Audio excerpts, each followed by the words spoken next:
What I've done is I've already got myself a nice lump of clay, and I get a little bit extra because I'm not perfect, you know? And if I'm making multiple handles, because I've got multiple mugs, I want a big old wad of clay to do that, okay? So I'll start out with a nice piece here that I can hold, and you need a bucket of water, all right?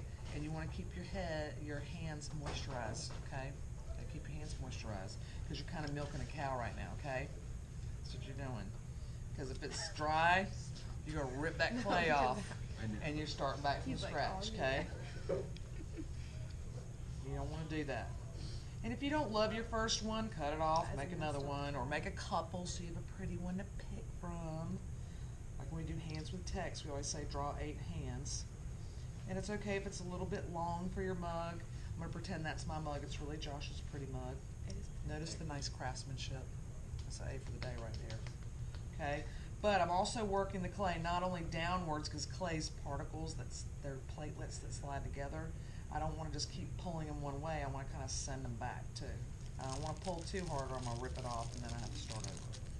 Okay, and I like to make a little finger groove on mine because that's how I roll.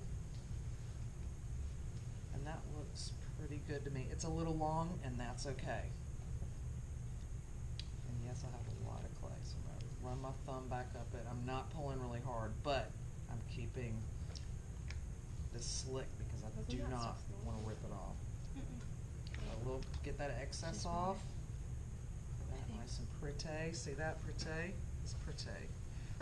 Then I'm going to take my little friend over here and carefully lay him down. And I'm going to give him a little cut. And yeah, he's a little bit thick there, that's fine.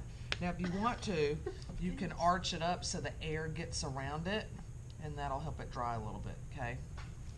When that sets up, I can attach it. And I believe the day that I did the mug demo, I showed you how to put it on there, line it up, take your needle tool, slip and score it on, and I told you about my thumb nugget that I like to do. Now, if I had 10 mugs here, I'd keep right on going. Okay, if you screw up one, just kind of round that back out again, and then just get your hands wet and start pulling that clay down again. Milk that cow. Got it?